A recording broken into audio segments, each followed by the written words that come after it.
주님과 함께하는 이 고요한 시간, 주님의 보좌 앞에 내 마음을 쏟네. 오늘 이 아침 우리에게 주시는 하나님의 말씀은 창세기 18장 1절에서부터 8절까지 있는 말씀 되겠습니다. 구약 성경 창세기 18장 1절에서부터 8절까지 있는 말씀입니다. 여러분 가지신 성경 20쪽에 있습니다. 창세기 18장 1절, 이제 다 찾으신 줄 알고 봉독하겠습니다. 여호와께서 마므레의 상수리 나무들이 있는 곳에서 아브라함에게 나타나시니라. 날이 뜨거울 때에 그가 장막문에 앉아 있다가 눈을 들어본즉 사람 셋이 맞은편에 서 있는지라. 그가 그들을 보자 곧 장막문에서 달려나가 영접하며 몸을 땅에 굽혀 이르되, 내 주여, 내가 주께 은혜를 입었사오면 원하건대 종을 떠나 지나가지 마시옵고 물을 조금 가져오게 하사 당신들의 발을 씻으시고 나무 아래에서 쉬소서. 내가 떡을 조금 가져오리니 당신들의 마음을 상쾌하게 하신 후에 지나가소서. 당신들이 종에게 오셨음이니이다. 그들이 이르되 내 말대로 그리하라. 아브라함이 급히 장막으로 가서 사라에게 이르되 속히 고운 가루 세스하를 가져다가 반죽하여 떡을 만들라 하고, 아브라함이 또 가축되어 있는 곳으로 달려가서 기름지고 좋은 송아지를 잡아 하인에게 주니 그가 급히 요리한지라. 아브라함이 엉긴 젖과 우유와 하인이 요리한 송아지를 가져다가 그들 앞에 차려놓고 나무 아래에 모셔섬에 그들이 먹으니라. 아멘. 가정이 살아야 은혜하의 말씀, 우리 목사님 나오셔서 은혜 주실 때 큰 복이 되기를 주의 이름으로 축원합니다. 제가 어릴 때 이런 이야기를 참 많이 들었어요. 지금도 생생하게 기억을 하는데, 이제 그 중에 이런 이야기가 있습니다. 어느 시골 동네에 한날 신행하는 집이 두 집이 있었답니다. 우리 신행 다 아시죠? 뭔지? 네, 옛날에는 이제 남자가 처녀 집에 가서 장가를 들고, 그다음에 그 신부를 이제 데리고 신랑 집에 와서 잔치를 하는 거예요. 옛날 결혼 풍습이 그랬어요. 그 두 집의 신행을 하는데, 한 집은 엄청 부잣집이고 천석군 집이고, 한 집은 너무너무 가난하고 어려운 집이에요. 그래서 신행하는데 이 가난한 집은 신랑 신부가 가마도 못하고 고무신에 부순 발로 걸어서 이런 보자기 하나 싼 걸 들고 신랑 신부가 초라하게 걸어서 신행을 오고, 이 부잣집은 앞뒤로 막 깃발이 펄럭이고, 신랑은 말을 타고 신부는 꽃가마를 타고, 뒤에는 뭐 구루마에다가 바리바리 혼수 물품을 싣고 들어오는 거예요. 그래서 신행 와서 시집살이를 하는데, 이 가난한 집에 시집 온 처녀는 예수를 잘 믿는 처녀예요. 그래 와보니 끼니 있기도 어려운 것이요. 그래 동네를 다 살펴보니까 동네에 함석지붕 예배당이 있는데 교육자도 없고 와서 예배 드리는 사람도 없고 먼지가 부엌에 쌓여 있고 폐허가 체험되어 있어요. 그리고 새댁이 신랑을 독려해서 예배당을 깨끗이 청소하고 또 마당에 풀도 뽑고, 그 다음 날부터 온 가족이 새벽기도 나왔어. 기도하고. 그래 시댁의 살림살이를 보니까 장리쌀을 먹는 집이라. 장리쌀 아시죠? 봄에 양식이 떨어진 춘궁기에 부잣집 천석국 집에서 쌀을 빌려 먹는 거예요. 그럼 오늘 이번에 한 가마니 빌려 먹으면 다음 가을에 추수해가지고 한 가마니 반을 갚아야 되는 거지. 가난한 집은 농사지가 그걸 다 먹어도 모자라는데 또 반 가마니를 더 얹어서 갖고 나면 2, 3년만 먹으면 갚을 길 없어요. 그러면 땅도 부잣집에 집도 다 넘어가게 되어 있는 거예요. 이런 형편인데 자, 예수 믿은 이 어린 신부 며느리가 총명하고 지혜가 있는 사람. 자, 아버님, 어머님, 또 신랑, 금년부터 우리 장리살 먹지 맙시다. 쑥을 캐어서 쑥국을 먹더라도 장리살은 먹지 말자. 그래, 새댁이 시골 동네를 다 이렇게 둘러보니까 산비탈에도 안 쓰는 땅이 있고 하천가에도 그 부지 못 쓰는 땅도 있고 그 손도 안 대고 그냥 못 쓰는 땅이나 버려둔 땅이에요. 그리고 이제 가을 추수가 끝나면 옛날에는 시골이 할 일이 없어요. 농한기라 해가지고 남들이 사랑방에 앉아서 화투나 치고 기껏 해봐야 새끼나 꼬고 이런 것만 하는 거예요. 그래 이 새댁이 자, 우리는 농한기에도 일을 해야 됩니다. 할 게 있어야지. 논이 있는 것도 아니고 전답이 조금 그저 양식도 안 되게 있는데 뭘 할 거냐. 그래 아버님도 어머님도 신랑도 며느리도 소쿠리를 하나씩 다 줘가지고 온 동네 들에 다니면서 소똥 주스고 개똥도 줍고 건물도 걷어오고 풀도 베어오고 그걸 수북하게 쌓고 또 쌓고 쌓았어. 동네 사람들이 보니까 아이고 저 개똥을 지금 뭐하러 주스하려고 소똥 주스가 지금 뭐 하려고 저러나. 부끄럽지만은 다 새벽기도 마치고 쑥버무리기 해서 먹고는 또 덜에 나가서 일하고 봄에 쑥을 뜯다가 말려놓고는 그렇게 했어요. 그러니 그 걸음이 이렇게 크게 산더미처럼 쌓여지게 되었어. 이런 몸에 온 식구들이 나와가지고 그 하천 부지에 있는데 구덩이를 파가지고 소똥, 개똥 섞인 그 걸음을 갖다 놓고 구덩이를 100개, 200개, 1000개 많이 팠어요.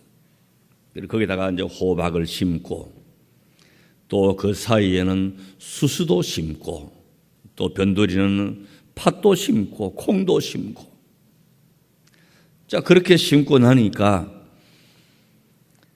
가을 되니까 그 소똥 개똥 걸음이 얼마나 좋은지 호박이 막 그냥 많이 열리는 거예요. 수수가 얼마나 결실을 잘했는지 몰라요. 호박이 이렇게 많으니까 1년 내내 호박만 먹을 수가 없잖아요.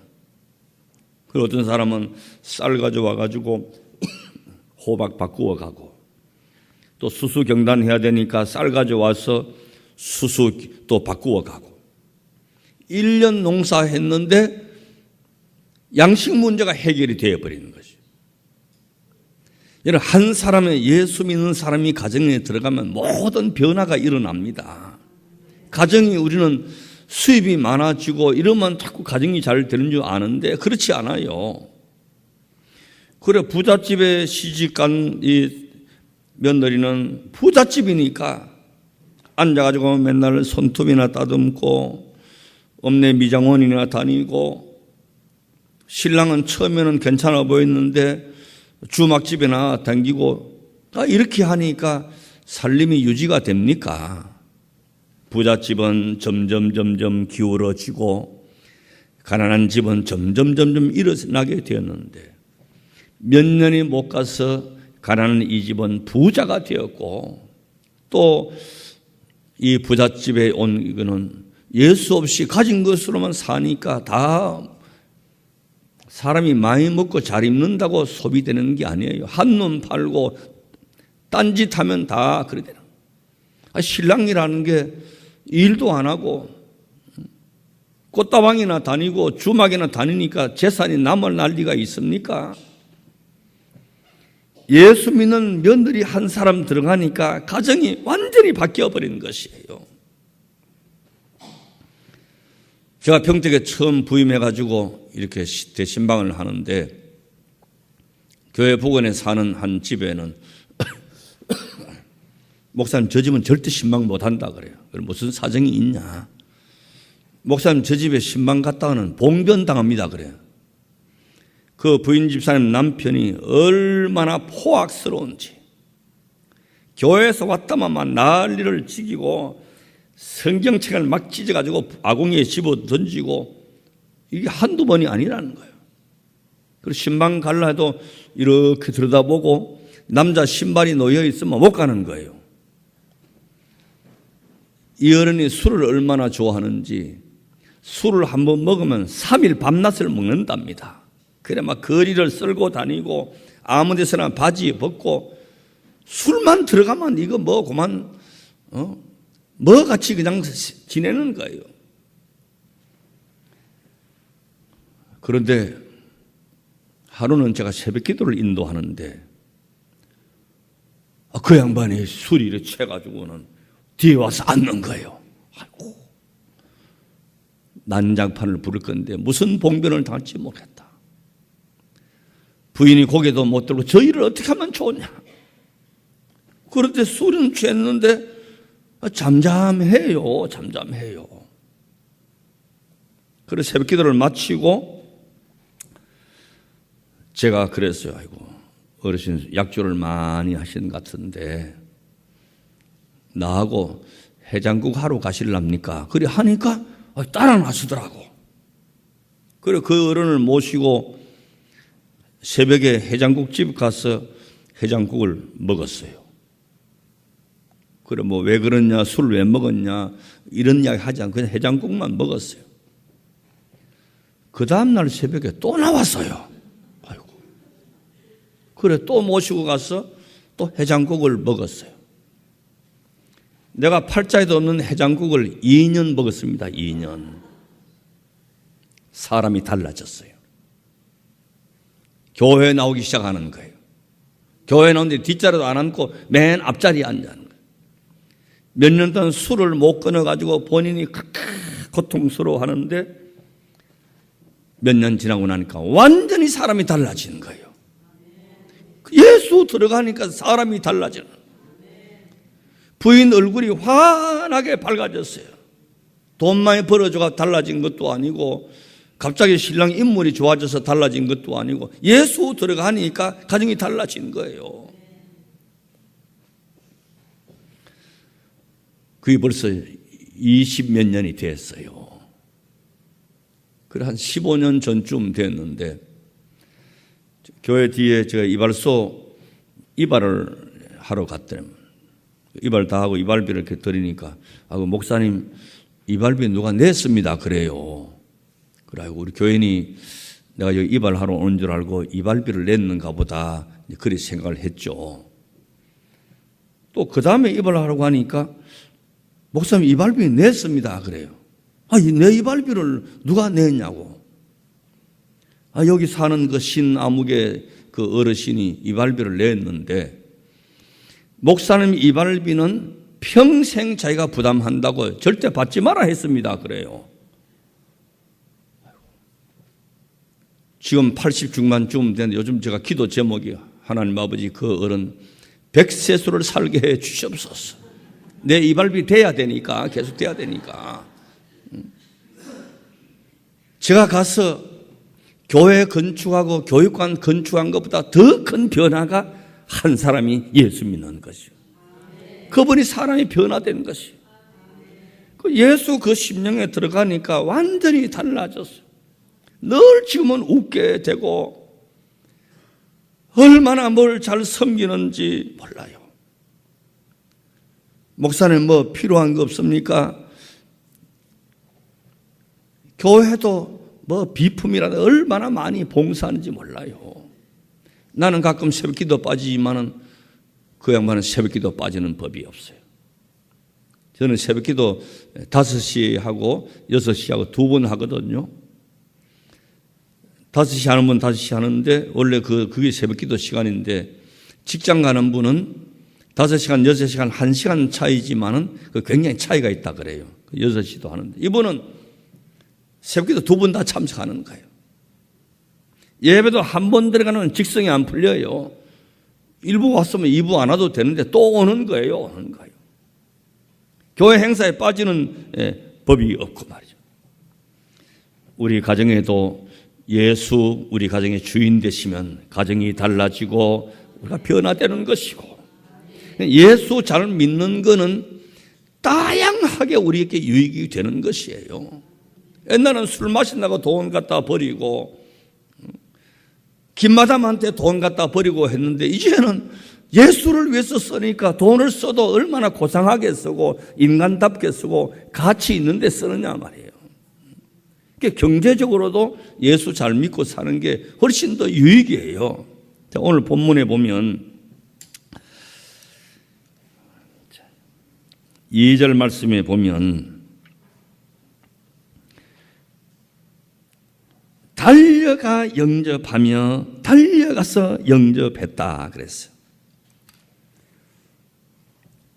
우리는 남편이나 아내는 가정은 서로 영접해야 됩니다. 그 영접이 기분을 좋게 하는 것이죠.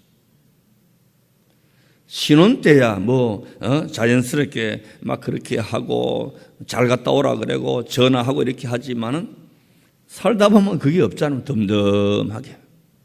돌아만 돌아오는가 보다, 나가면 나가는가 보다, 또 관심과 수고가 아이들한테 다 쏟아지니까 남편한테 무관심할 수가 있고, 또 남편은 아내들에게 막 그냥 덤덤하게 지낼 수가 있단 말이에요.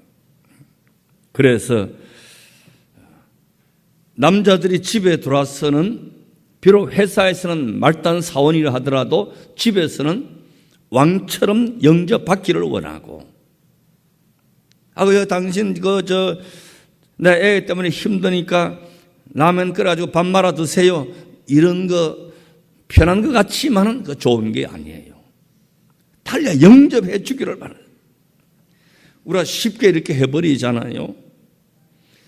또 외출할 때는 그냥 또 그림 공부도 많이 하고 잘 차려입고 하는데 가족끼리 서로 만날 때는 부시시하게 이렇게 늘 만나게 되니까 그래요. 이게 안 되는 것이. 나가서 시장 갈 때는 흐름하게 해도 가도 괜찮아요. 그러나 가족이 대면할 때는 아름다운 모습으로 이렇게 해줘야 되는 거죠. 환영받고 높임 받지 못하는 가정에서는 아이고 내가 괜히 일찍 돌았나. 오늘 아브라함은 보시면 열일을 제쳐두고 달려가서 영접합니다. 부부가 서로 대할 때에 가장 귀한 사람이 오는 줄 알고 달려가 영접한, 나가면 나가는가 보다, 들어오면 들어오는가 보다, 귀중히 여기지도 않고 반겨주지도 않고 하면 그래요. 여러분 이 거리에 사시니까 잘 아시잖아요. 나가면 친절한 데 많습니다. 소주 한 잔만 마셔도요 콧소리 합니다. 사장님 그러고 친절합니다. 직장마다 가보면 다 젊은 사람들이 발랄하게 지냅니다. 그러나 가정에 와서 남편에게, 가정에 와서 아내에게 가장 귀한 자로 존경받지 못하면, 믿음직하지 못한다고 한다면 마음에 자꾸 벽이 생길 수가 있다는 거예요. 달려가서 환영해야 되는 거예요. 두 번째는 달려가서 어떻게 했는가 하니까 몸을 땅에 굽혔다. 몸을 땅에 굽혔다. 허리를 공손히 굽혔다. 이거는 상대를 존경하는 외형적인 태도예요. 이것이 예의의 기본 동작입니다.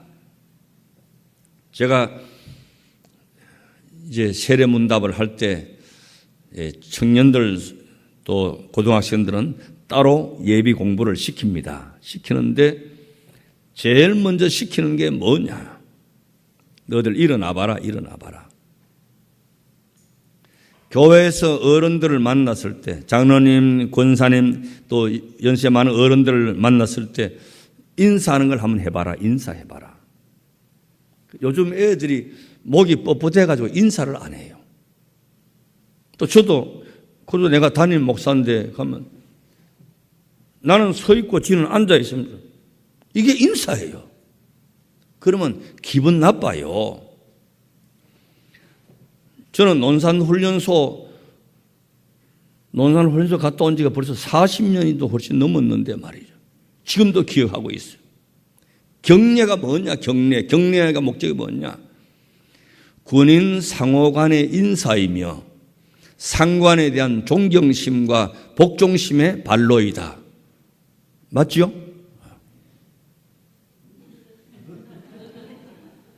내가 40여 년 전에 논산훈련소에 외웠던 지금도 기억하는 거예요. 모든 인간관계에서 인사는 기본적인 관계입니다. 인사 잘하면 사랑받게 되어 있어요. 우리 가정에서 인사 잘 안 합니다. 며느리가 시부모한테, 자녀들이 부모님한테, 교회에서도 그냥 뻑 쳐다보고 지나가지. 인사하는 걸 무슨 수치로 알고 자존심 사는 줄 알고 있어요. 유치원만큼도 못하는, 유치원 애들은 다 배꼽 인사하면 이렇게 하는 놈이 없어요. 클수록 인사를 안 하는 거예요. 몸을 땅에 굽혀서 사람을 귀하게 여겨야 됩니다. 인사 잘하면 벌써 어른들에게 사랑받는 거예요. 명랑하게 안녕하세요. 존경하는 마음을 가지고 인사해야 돼요. 사람을 무시하고 없이 여긴다든지 사람을 하찮게 여기는 것은 우리 신앙인들의 올바른 자세가 아니거든요. 그래서 남편들은 직장 생활에 스트레스가 많습니다. 또 아내는 어려운 살림에서 이렇게 힘듭니다. 그래서 아내들은 절대로 하지 말아야 될 말이 있습니다. 당신 월급이 얼마인지 알기나 해요? 이거는요, 남편 길을 완전히 꺾어놓는 거예요. 월급 얼마인지 누가 몰라요. 그러나 여보 너무너무 귀해요. 당신이 있어서 우리 집은 든든해요. 자존감을 자꾸 높여주는 거예요. 자꾸 높여줘. 또 남편들은 도대체 살림을 사는 거야 말아먹는 거야, 그런 말 하면 고생하는 아내 찬물 끼얹는 것이 되는 거예요. 아이고, 당신 살림 알뜰하게 살아주니까 감사하지. 친정엄마가 당신 너무너무 귀하게 잘 가르쳤어. 이런 말 하면 서로 살리는 말이 되는 것이에요.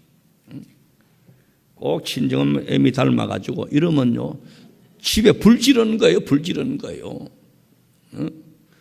먹는 거 좀 작작 먹어라, 작작 먹어라. 옆구리 삐져나온다, 삐져나와. 이러면 그냥 남편, 부인 마음에 불 지르는 거예요. 불 지르는 거예요. 당신은 그 화장 안 해도 기본 털이 참 고상하고 이쁘다 이래야지.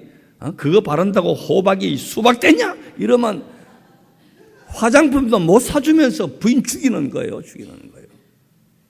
이 가정도 말 때문에요. 말 때문에 다 죽이고 하는 거예요. 당신은 정말 든든하다고 이래야지. 뭐 하나 제대로 하는 게 있냐 말이야. 군대 하나 제대로 갔다 왔나? 당신 방위 출신이지? 이러면 보시오. 남편 마음에 불질러 놓는 거예요. 머리가 나쁘면 기운이라도 세든지 남편 자존심을 깎아주는 것이. 우리 애들이 당신 닮아서 저렇게 똑똑하고 한가 보다고 자꾸 살려줘야 되는 것이. 몸을 땅에 굽혀서 존경하는 인사를 합니다. 보통 보면 좀 퉁명스러운 말이 몸에 배어 있는데 그래요. 남편이 가정의 기둥인 것을 인정하고 남편, 바깥 사람이라 그럽니다. 부인을 안 사람이라 그럽니다. 바깥의 모든 경제활동, 가족의 생업을 책임지는 무거운 짐을 남편들이 가지고 있어요. 안 사람이라 집안에 있는 모든 살림을 아름답게 이끄는 것이 안 사람이 하는 것이, 바깥 양반 안 사람 그런 역할이 있는 것이. 그 다음에 4절 5절 보면 물을 조금 가져오게 하사 당신들의 발을 씻기시고 나무 아래서 씻소서. 내가 떡을 조금 가져오리니 당신들의 마음을 쾌활케 하신 후에 지나가소서. 당신들이 종에게 오셨음이니이다. 그들이 가로되 내 말대로 그리하라. 물로 발을 씻기고 마음을 쾌활하게 하셨다. 예수님께서 제자의 발을 씻기셨습니다. 섬김의 본을 보이신 것이죠. 상대방의 발을 씻길 수 있는다고 한다면 다른 봉사도 기쁘게 할 수가 있어요. 아브라함은 생면부지의 사람이지만은 긴 여름에 피곤한데 그들의 발을 씻겨줍니다. 그렇다면 남편이 아내의 발을 씻기고 아내가 남편의 발을 씻기는 섬김의 자세를 가진다고 한다면 서로 감동할 수밖에 없어요. 저는 이 말씀을 근거로 해서 그렇게 하는 것은 아닙니다만은 제가 저녁이 되면 요즘 뭐 집에 샤워 시설 다 잘 돼 있고 하지만은 우리 손주들 제가 발을 씻겨줘요. 욕실에 안 가고 응결 소파에 앉혀놓고 대야에 물을 이렇게 뜨다가 수건을 가지고 뭐 요만한 발 뭐 씻으면 얼마나 힘들겠어요. 그 비누질 한번 해서 이렇게 하면 다 씻어지는 거예요. 그 다음에 차례대로 이렇게 씻겨줘. 늘 이렇게 하니까 저녁마다 할아버지 발 씻어주세요. 기쁘게 생각해요. 근데 요즘 조금 컸다고 저희들이 할아버지 발 씻겨주겠다 그러고 왜? 시범을 봤으니까. 그래 조각기 같은 손으로 할아버지 발 씻긴다고 그래요. 나는 아이고 참 10번 100번 잘했다. 그래 저희들이 어른 발을 씻기는 걸 배우는 것이요. 그러면 또 우리 사람도 내 발도 좀 씻어주지. 오라고. 그리고 또 제 발을 씻겨주고. 이 발을 이렇게 꾹꾹 눌러만 줘도 시원해요.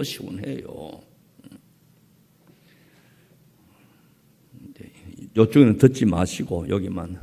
오늘 저녁에 세태와 물뜨가 남편은 발을 한번 씻겨주실 용기 있으십니까? 이게 미쳤나? 이게 이렇게 할 수. 내가 오늘 당신 발 한번 씻겨주고 싶다. 한번 해보십시오. 발을 꼭꼭 잡아주는 그 사이에 그 아버지 학교 하신 분이 계신지 모르겠지만 마지막에 꼭 그 발 씻기는 그 프로그램이 있잖아요. 그 발을 씻기면서 굉장한 마음의 교감이 이루어지는 것이에요.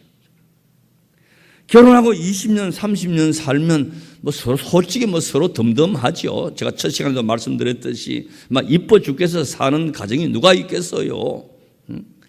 그러나 그런 섬김을 통해서 서로 사랑이 싹 들고 귀함이 싹 들고 존경심도 생기고 내가 이 사람 때문에 이런 남자나 여자나 대단한 거 가지고 마음의 기쁨을 얻는 게 아니에요. 사소한 거 가지고. 또 이쪽에 있는 분들은 나이하고 관계없이 오늘 저녁에 그저 국화 한 송이라도 이렇게 사서 들고 이렇게 갔다가 나 당신 주려고 샀지? 이렇게 한번 해보십시오. 이 양반이 뭐 먹을 걸 먹었나 이렇게 하더라도 물로 발을 씻기고 갔습니다. 그 기독교 가정사역연구소에서 이제 설문조사를 했는데 남편들에게 아내가 가장 매력적으로 보일 때가 언제냐?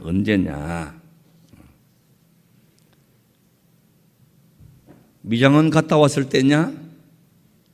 비비한 잠옷 입었을 때냐? 그런 거는 끝난 거예요. 아니에요. 아니고. 자기 아내가 시부모를 이렇게 잘 섬겨줄 때에 가장 매력적이었다. 뭘 하나 있으면 아이고 우리 10월에서는 어머님 생각나네. 말 한마디만 해도 남편의 마음에는 아내가 매력적으로 느껴지는 거예요. 또 그 반대도 그것도 않겠어요? 아이고 이거 보니까 아이고 우리 장모님 이것도 드렸으면 좋겠다. 그러면 아내가 남편을 든든하게 느껴지는 것이에요. 물론 시부모를 잘 섬기는 것이 가장 풀기 어려운 부분이에요. 뭐 이것도 말씀드리려면 한두 시간 가지고 다 말할 수 있는 것은 아니지만은, 자, 이것을 잘 하면 남편의 마음을 가장 편안하고 쾌활하게 해주는 것이요. 그 다음에 4절 끝에 보면 나무 아래서 쉬소서 그랬어요. 멈추어 쉴 곳이 어딘지 생각해 봐야 됩니다. 아브라함은 그들에게 쉴 곳을 주었습니다. 물론 우리가 생활 여건에 따라서 단칸방이 될 수도 있고 또 쉴 수 있는 공간이 있는 건 아니지만은 환경을 말할 때는 어느 누구도 만족하고 흡족한 환경이 없어요. 단칸방에 사는 사람이나 제가 호텔 건너편에 보니까 큰 저택에 사는 사람 만족할 것 같아요? 만족함이 없어요. 환경 가지고는 만족할 수가 없습니다. 호화주택에 살아도 만족을 하지 못합니다. 그렇기 때문에 우리 집에는 그늘이 있어야 됩니다. 옛날에 시골에 가면 마을 앞에 큰 정자나무가 있잖아요. 이 아람들이 너티나무가 있는데 그건 그늘이 두껍고 그늘이 크죠. 그늘에는 사람들이 모입니다. 길 가는 사람도 거기 와서 쉬고 들에서 일하고도 참 먹을 때 그 그늘 안에 평상에서 또 와서 참을 먹고 동네 어르신들이 거기 와서 장기 바둑 두고 또 할머니들이 어린 손주들을 너티나무 그늘 안에서 잠 재우면서 치마짝으로 덮어주기도 하고 그늘은 사람을 끄는 거예요. 우리가 교회 생활하면서도 우리의 언어에도 그늘이 있어야 돼요. 그 그늘에는 사람이 쉼을 얻고 평안함을 얻습니다. 늘 칭찬하고 격려하는 것은 그늘을 만드는 것이에요. 그늘이 없이 뾰족뾰족하게 되면 사람과 관계가 늘 단절이 됩니다. 늘 칭찬하고 격려하는 것은 그늘을 만드는 것이에요. 누가 옷을 입어도 아이고 참 잘 어울린다 그러고 고상하다 그러고 어디 미장원 갔다 오더라도 참 우아하다 그러고 이래야지. 동네 미장원 갔다 왔구나. 속을 뒤집어 놓으면 안 돼요. 그러면 그늘이 없어지는 것이에요. 비록 시장 물건을 사서 입는다 하더라도 아이고 너무너무 고상하다고 그렇게 말해야 그늘이 있는 것이. 그늘이 있어야 자꾸 사람들이 오는 것이. 내 말에도 그래요. 말에도 그늘이 있어야 되고 듣는 사람이 위로받고 격려받고 기쁨이 있어야 돼요. 나그네의 인생길에는 쉴 곳이 필요한 것이에요. 우리 가정이 온 가족들이 그늘이 돼야 되는 것이에요. 남편들도 집에 오면 좀 편안함을 얻을 수가 있고 또 아내들도 집에 오면 그렇게 편안 좋고 아이들도 집에 오고 싶은 마음이 자꾸 생겨야 되는 것이에요. 그 다음에 6절 7절 한번 보십시오. 아브라함이 급히 장막에 들어가 사라에게 이르되 속히 고운 가루 세 서알을 가져다가 반죽하여 떡을 만들라 하고 아브라함이 또 짐승대에 달려가서 기름 주고 좋은 송아지를 취하여 하인에게 주니 그가 급히 요리한지라 그랬어요. 요리를 해서 대접을 했습니다. 이 사람이 먹는 게 대단히 중요합니다.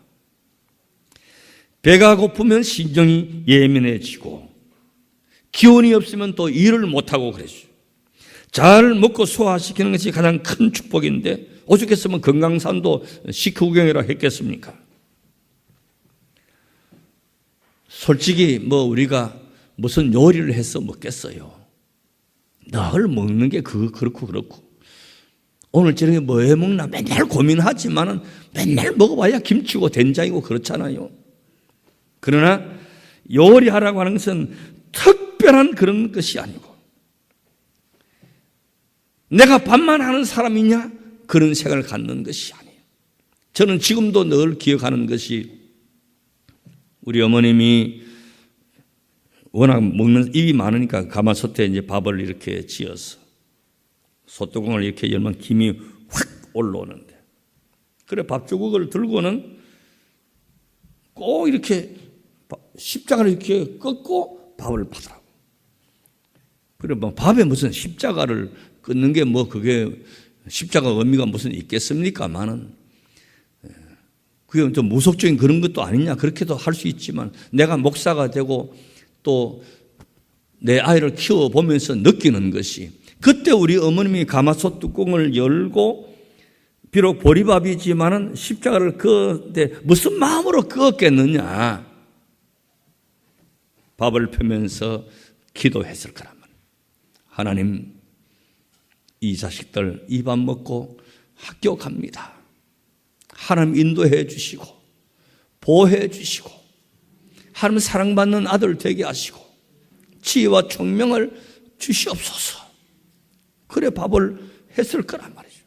그러면 밥을 떴을 거라. 쌀밥을 못 먹이고 보리밥을 먹였던 그 어머니의 그 안타까운 마음까지 포함되어 있을 거예요.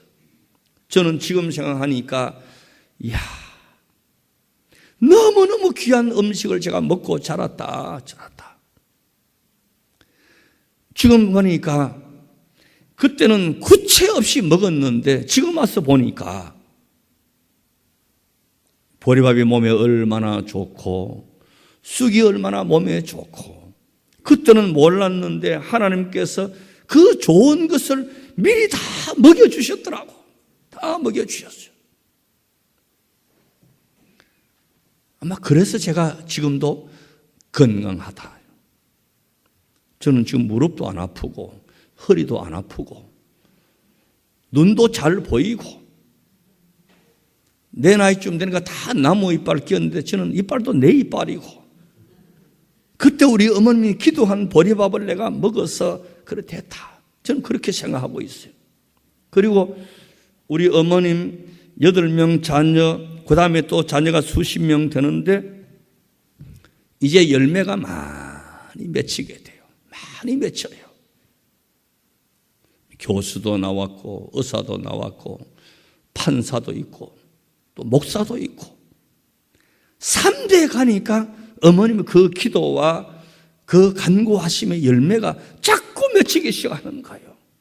내가 눈으로 보니까 지금 그 세대를 살아가고 있으니까 그 가마솥에 비록 보리밥이었고 시골 된장국이었지만 요리를 해서 우리가 자녀들이 먹였다. 사랑이 담긴 같은 보리밥이라도 미움이 음식은요 손맛이라고 하는 것이 뿐만 아니고 마음까지 거기 담겨져 있는 것이에요.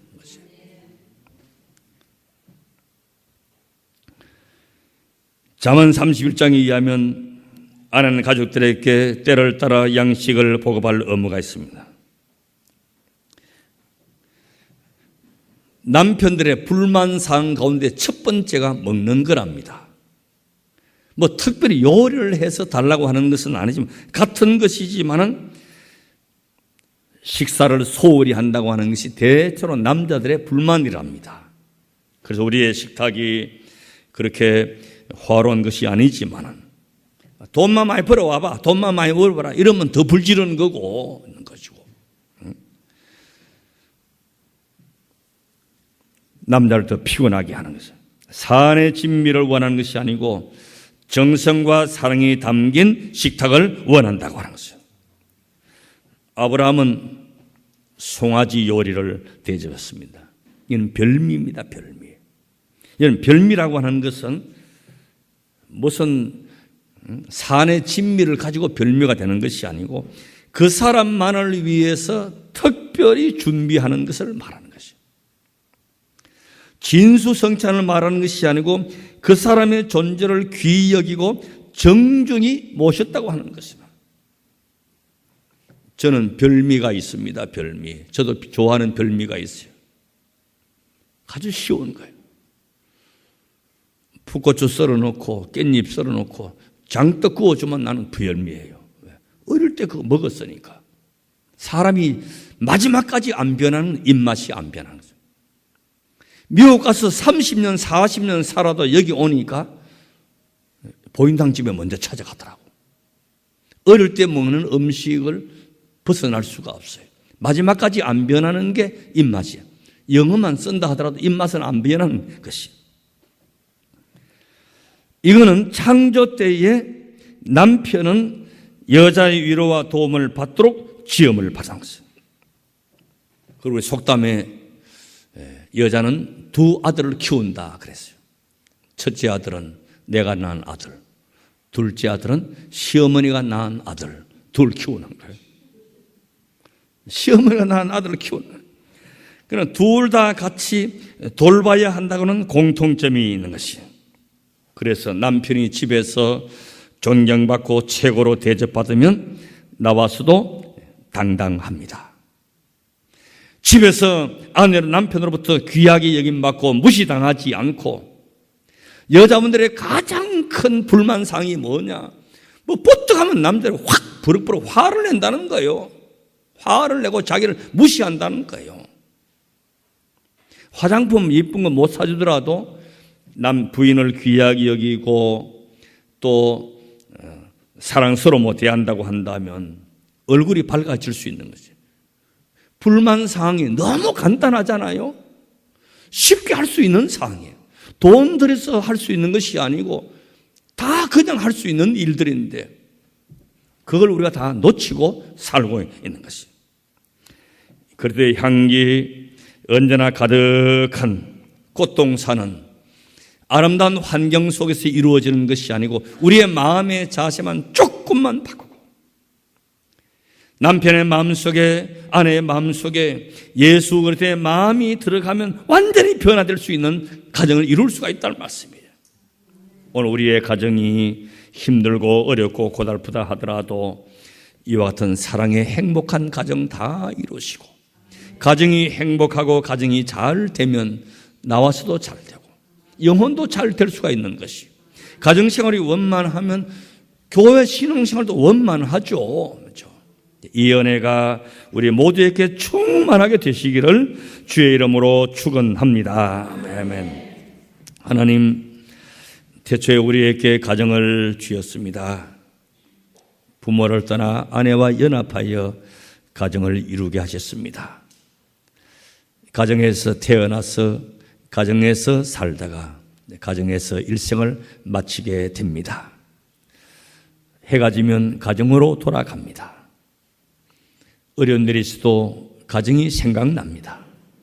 군대에 가 있어도 객지에 가 있어도 해외에 가 있어도 서러움을 당해도 친정집을 생각하고 부모님이 계신 집을 생각합니다.